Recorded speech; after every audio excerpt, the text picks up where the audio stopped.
For a long time, being dog-friendly was treated as a bonus, a nice extra, something you might mention in the small print. But something has shifted. Across travel, hospitality, retail, and even airlines, dogs are no longer just being allowed, they are being designed for. And that difference between being tolerated and being considered is where a lot of brands are starting to fall behind. This video isn't really about dogs, sorry. Huh? It's about how markets change when consumer behavior changes. No! God, please, no! And what happens when businesses keep using old language for new realities. Because dog-friendly used to mean, yeah, we'll let you bring them if you ask. But now, for a growing number of consumers, that's no longer enough.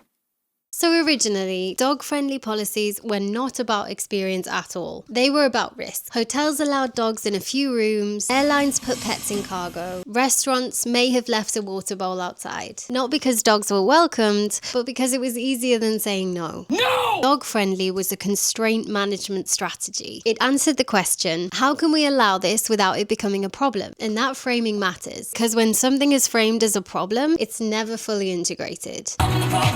It's tolerated, managed, contained. For years, dog owners have learned to expect friction, extra fees, unclear rules, apologetic interactions, and just this sense that you and your dog are slightly in the way. That was normal. What's changed? Because it isn't just attitudes towards dogs. Everyone loves dogs, obviously, and they always have. What's changed is who the consumer is. Oh. More adults are delaying having children or just opting out altogether. And more people structure their lives around flexibility, mobility, and emotional well-being. More households are centered around 1 or 2 adults and a dog. And for those households, dogs are not accessories. They aren't optional. They are built into daily routines, travel decisions, and spending priorities. And importantly, these consumers still want high quality experiences, right? We still want good hotels, good design, good food, and good service. We just don't want to leave a core part of our lives behind to access it. And that's the shift. Dogs haven't replaced children, okay? Are you sure? But they have replaced the assumption that care, responsibility, and attachment only count in one specific form. And markets always follow behavior, eventually. Let's look at airlines, for example. Airlines are one of the clearest places we can see this shift happening in real time. For decades, flying with your dog meant one thing, cargo. Even small dogs were treated as luggage. Bigger dogs weren't even considered. And that wasn't because owners didn't care. It was because the entire system was designed around an assumption. Passengers are humans only. But now we're seeing cracks in that assumption. New airlines and trials are emerging that allow dogs to fly in the cabin. Introducing Bark Air. Not as emotional support loopholes, but as an actual service offering. That's a fundamental redesign, right? Because once dogs are in the cabin, everything changes. The seating, safety procedures, boarding, staff training. You can't do all of that accidentally. And airlines aren't doing this because they suddenly love dogs. They're doing it because there's a sustained, unmet demand from passengers who are willing to pay and who previously opted out of flying altogether. That's important. This isn't about indulgence. It's a market correction. So what does this signal? When a business redesigns its most constrained environment, an aircraft cabin, to include dogs, it tells us something. It tells us that dogs are no longer being treated as exceptions, they are being treated as participants, as first-class citizens, and that's what dog considered actually means. Not special treatment, not priority over humans, but assumed presence.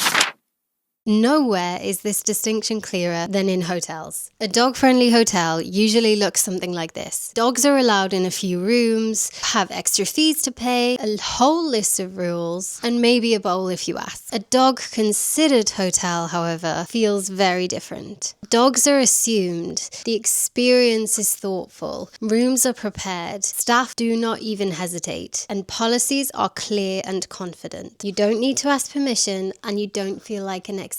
And the difference is subtle, but powerful. Dog considered stays reduce friction. They reduce anxiety. They remove that constant low-level feeling of being in the way. And for dog owners, that's the difference between relaxing and managing. And here's the key point for brands. Things that make a stay feel dog considered are rarely expensive. They are thoughtful. Clarity, consistency, tone, design choices made upstream rather than patched on after the fact.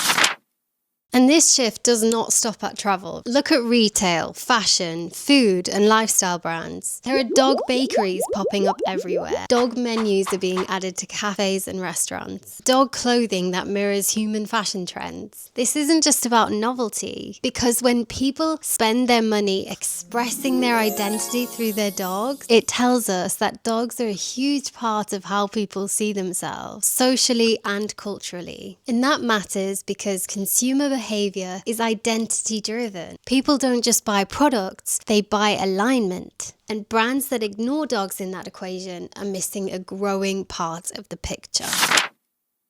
So how can we tell if this is a fad or an actual shift? Whenever dog-inclusive design starts to feel more visible, the same question comes up. Is this real or is it just a fad? And it's a fair question. In the UK press alone, you can see both sides emerging. On the one hand, we've got clear data showing rising demand for dog-friendly holidays, venues, and experiences. And on the other hand, there's growing discomfort. A sense that dogs are suddenly everywhere and that it's gone a bit too far. The Guardian recently framed this tension clearly, describing dog-friendly travel as something that divides opinion, welcomed by some and quietly, or not so quietly, resented by others. Now the tension matters. Why? Because genuine market shifts rarely arrive neatly. They arrive messily through overcorrections, novelty phases, and cultural experimentation. And that's exactly what we're seeing now. Look at where dogs are starting to appear. More dogs attending weddings, afternoon tea for dogs alongside traditional service, Santa Paws events, replacing or running alongside children's grottos, and large coffee chains openly revising policies to allow dogs indoors. These moments can look ridiculous if you treat them as endpoints, but they make so much more sense if you treat them as signals. Signals that dogs are no longer being kept in a separate category of life, they are being folded into existing rituals. And the reason for that is exclusion no longer fits with how people live. Now, I am by no means saying that every space needs to be dog-friendly or become dog-centric, and it doesn't mean everybody has to like it. It is what it is. But what it does mean is the old assumption dogs are the edge case no longer holds. And when assumptions break down, markets wobble before they reset.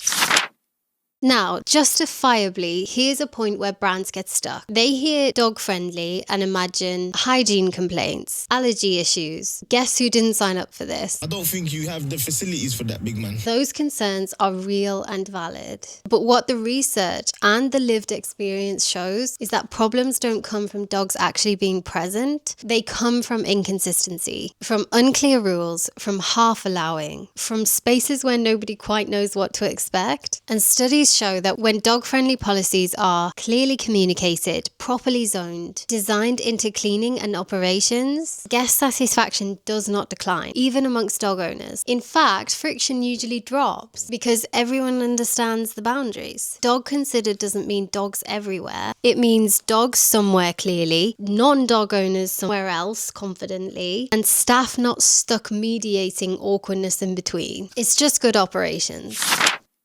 So the biggest mistake brands make is treating dog-friendly like it's a marketing angle instead of a design principle. When dog-friendly is performative, it shows. You can feel it. It shows in too many rules, so much fine print, and too much explanation. Stop it. Get some help. I'm gonna say it. If your dog-friendly policy needs defending, it's probably already broken, because a dog-considered experience doesn't require justification. It feels obvious. And when brands get it wrong, we don't complain. We just don't book and we just don't come back. If you're a brand thinking about this properly, dog considered doesn't necessarily mean doing more. It means doing things earlier. It means designing as if dogs are expected, not accommodated. It means removing friction instead of adding heaps of perks. And it means understanding the audience, right? So for this audience, dogs aren't a niche, they are central. And dog-considered brands don't ask, can we allow this? They ask, how do people with dogs actually live? And that's the difference. So here's where this all lands for brands. This isn't about chasing a trend, and it's not about choosing dog owners over anyone else. But it is about recognizing that modern households don't all look the same. And designing for that reality earlier rather than later. Because as more brands quietly start to get this right, dog-friendly will stop being something that you advertise. It will be something guests simply assume. And the brands that win won't be the ones doing the most. They'll be the ones that make life feel easier, without customers having to ask, apologize, or explain themselves. The future of dog-friendly isn't louder, it's more considered. Thank you so much for watching. Please subscribe for more. And we'll see you in the next one.